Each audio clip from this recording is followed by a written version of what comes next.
But I didn't retire. The following is a post I made on r/pro revenge. Several commenters said I should post it here as well. I suppose it's actually a reverse case of malicious compliance, since it's a troublesome employee who gets their well-deserved comeuppance when her boss decides to go strictly by the book. So here it is, copied and pasted below. My friend, I'll call her Sandy, worked at a travel agency in British Columbia, Canada. It was a small, owner-operated business with the owner and 3 employees including my friend. Everyone worked Monday to Friday from 9 a.m. to 5 p.m. One of my friend's co-workers, I'll call her Jane, an older woman in her early to mid-60s, was a longtime nuisance employee. Among other sketchy behavior, Jane was always scamming ways to take time off over and above her official paid vacation time. In order to make up for the lost hours, she would claim overtime hours pay by supposedly going into the office in her off hours to finish up work without being requested by the owner to do so. Despite being caught in her own lies on a number of occasions and being warned about trying to claim for unsanctioned overtime, the owner of the travel agency was reluctant to officially reprimand Jane or get rid of her. The reason being is the owner discovered after she had hired Jane that Jane had actually been fired from her previous job at another local travel agency for pulling the same stunts. However, Jane had sued her former employer for unfair dismissal and had won a settlement. After a few years of my friend Sandy working at the travel agency, the owner was ready to retire and offered to sell the business to my friend. Sandy took her up on the deal and took over the business while keeping on Jane and the other employee.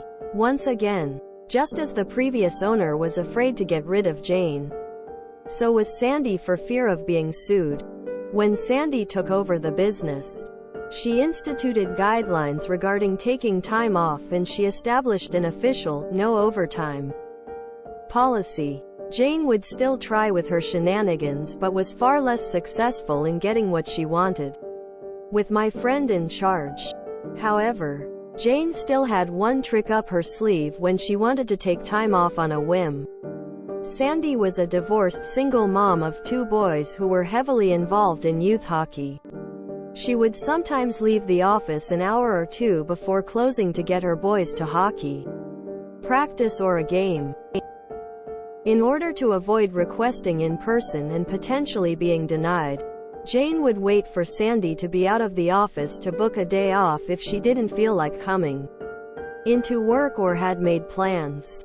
Sandy would then arrive at work the next morning only to discover that Jane wasn't coming in.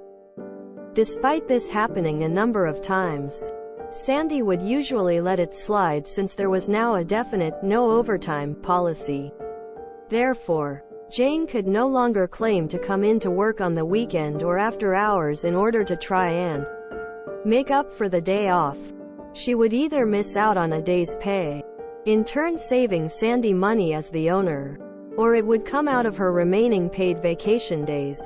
Moreover, 2 people in the office at one time could usually handle everything. Jane not coming in was really a no-loss situation for Sandy. There was one time, however, when Sandy was going to be away for 1 or 2 workdays just before the weekend to take her boys to a hockey tournament. She told both Jane and the other employee both verbally and in writing that they could not book time off for the dates in question since she would be away and needed both of them in the office. Within a few days of giving this notice, Sandy went into the office on a Saturday to do some paperwork and go through the sales for the week. This is when she discovered that, only the day before, Jane had booked a trip for her daughter and son-in-law to Las Vegas as well as a plane ticket in her name to Calgary where her daughter lived. Both the trip to Vegas and the ticket to Calgary coincided with the dates Sandy would be out of the office. Sandy then checked the vacation booking schedule to further discover that Jane had indeed booked the days off that she had expressly been told she couldn't have. not mentioning she had discovered the travel Jane had booked for herself and her daughter. Sandy emailed Jane telling her she would have to deny her the days off since she had already been told they were unavailable because she, Sandy, would be away and needed Jane in the office. Through a continued series of email exchanges, Jane replied and outright lied to Sandy with some excuse about her daughter getting some long-awaited medical treatment or surgery, and she needed to go to Calgary to help out for a few days and look after her granddaughter. Sandy replied to this lie by telling Jane she knew about the trip she had booked to Vegas for her daughter and son-in-law, that Jane's trip to Calgary was most likely to babysit her granddaughter while her daughter was in Vegas, and that she would still have to deny Jane the days off, especially since she booked them after being told they were unavailable. Jane countered in her subsequent reply, without even addressing the fact that she had been caught in a lie, that she had been a dedicated employee of the travel agency for several years and couldn't understand why she was being treated so unfairly after all she had done for the business. She then wrote that since she wasn't being treated as a valued employee, she had no choice but to retire and was giving her 2 weeks' notice. Despite Jane's threat, Sandy replied that she would still be unable to grant her the days off and left it at that without making any mention of Jane's threat to quit, retire. Sandy then contacted her accountant, who also acted as her de facto business advisor, and explained what had happened with Jane. Also aware of Jane's previous shenanigans, Sandy's accountant told her that this was the out she had been looking for with Jane, and she had it all in writing. He told her that Jane had essentially resigned, retired, and all Sandy needed to do was honor Jane's desire to do so, let her finish out her 2 weeks, or pay her 2 weeks' wages in lieu with no further severance pay legally required since she hadn't been fired. The following Monday, Sandy went into the office early accompanied by her long-term boyfriend to act as a witness. She put Jane's belongings from her desk into a box and took the things that were property of the business. Since Jane was old school and had resisted inputting client information in the computer database, this also included a small box filled with index cards which had client phone numbers, addresses, credit card information, and other personal information noted on them. In the meantime, the other employee had arrived for work, and they all waited for Jane to show up. Jane arrived just before 9 o'clock, acting as though nothing had happened, and greeted everyone with a "Good morning" as she walked through the door. However, she was apparently taken slightly aback when she noticed Sandy's boyfriend seated in the far corner of the office. At this point, Jane was midway to her desk when Sandy informed her that there was no need to go any further and that she had accepted Jane's notification of retirement. She then handed Jane a check compensating her for the hours she had worked in the current pay period, as well as 2 weeks' wages in lieu of Jane finishing out her final 2 weeks before her retirement. Jane was dumbfounded and went into panic mode. "But I didn't retire. I'm not ready to retire." Quote. Sandy responded that indeed she had retired, given her notice, and had proof of it in writing. All Jane could do was continue repeating, "But I didn't retire. I'm not ready to retire," while unsuccessfully attempting to get the support of the other employee who refused to come to her defense. Sandy then pointed to the box containing Jane's belongings, wished her a happy retirement, and told her to leave the office. Jane quickly rifled through the box and noticed that the small box containing the index cards with client information was not there. She insisted that Sandy return it to her, which Sandy refused to do, explaining that it was property of the business, contained personal client information, and that she would be in violation of Canadian privacy laws if she were to let Jane take it. Jane's shock had now turned to obstinance, and she refused to leave without the box. Both the other employee and Sandy's boyfriend had started to get involved, repeatedly telling Jane to just leave. Sandy then informed Jane that if she didn't leave, they would have to call the RCMP, Canadian Police. At which point, Sandy's boyfriend dialed 911 to inform the dispatcher of a disgruntled former employee at XYZ travel agency who was refusing to leave the premises. Within a few minutes, 2 police officers arrived, and Jane immediately ran to the door ranting about being fired and about the missing box of client info. In order to de-escalate the situation, one police officer told Jane to come outside and explain to him her side of the story. The other officer remained in the office to hear Sandy's side of the story, agreeing that Jane was not legally entitled to the box of client info. The other officer then re-entered the business and told Jane to wait outside. He said that Jane was insisting that Sandy was holding onto her personal belongings, namely a box of important information.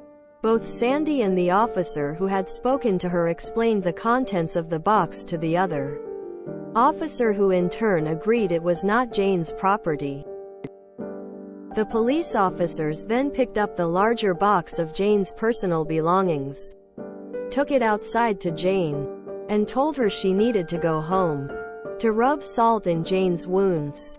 The next day, Sandy put up a large sign in the window of the business congratulating Jane on her retirement and even put a small announcement in the local newspaper doing the same thing. The icing on the piece of revenge cake was Sandy, when filling out the necessary government forms for when an employee quits, gets fired, retires, made sure to check the box labeled "retired" for the reason for Jane no longer being employed. By doing so, Jane was ineligible to collect unemployment insurance benefits. Sounds like Jane played herself.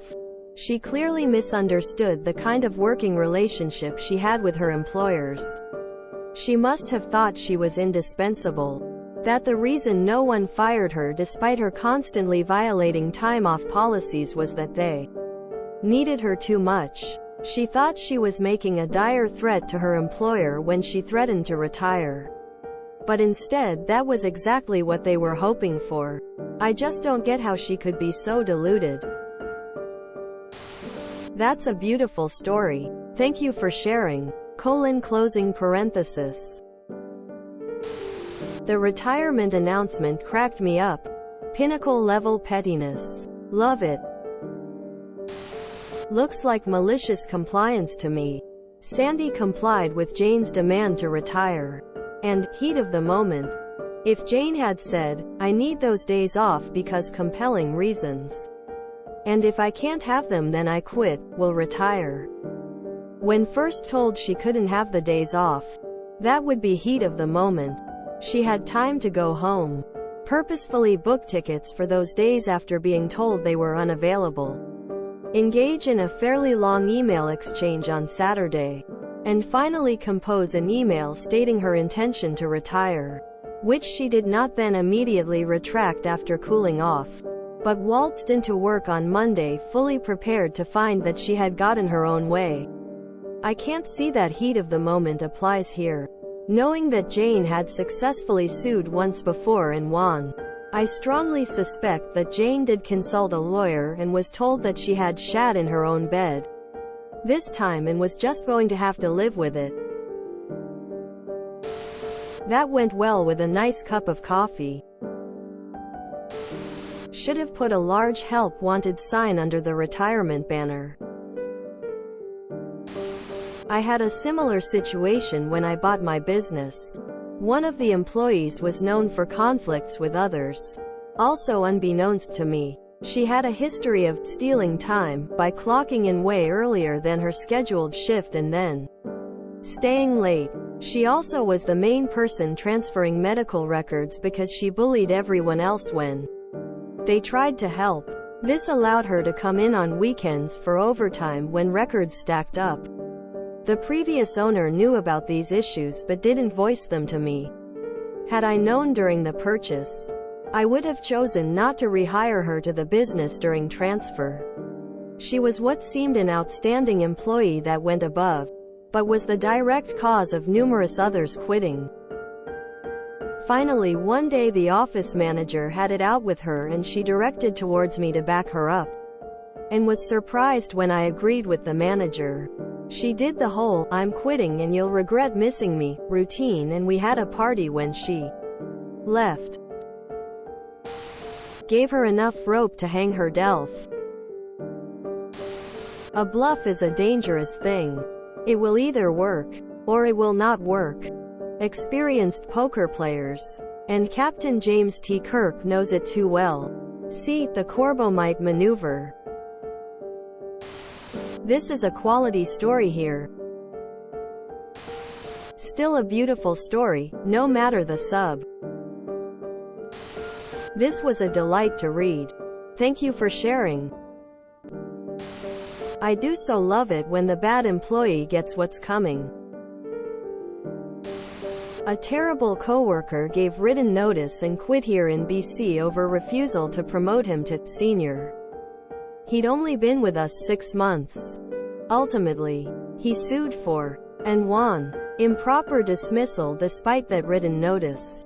I'm glad justice was done here, though. Fuck around and find out chef's kiss. Never issue an ultimatum unless you are prepared for it to be accepted. I.e., don't threaten to quit unless you have a new job already lined up. And to think, all the previous company had to do was let her go without cause, pay her her statutory entitlements, and be on their way. At least in Alberta, that's all it takes to let someone go without a solid reason. Then again, we're the worst province in terms of employment law. So glorious, 10 out of 10. That was glorious. I love the little icing on the cake at the end. Until Jane sees a lawyer. Common law in all provinces of Canada have recognized that resignations in the heat of the moment are not binding when the employee reverses that outburst in a reasonable time, e.g. the next morning. Here comes the next termination lawsuit. If you enjoyed this video, please check out our playlists full of similar content. Epicaricast is like doom scrolling for your ears. Please like, share, and subscribe.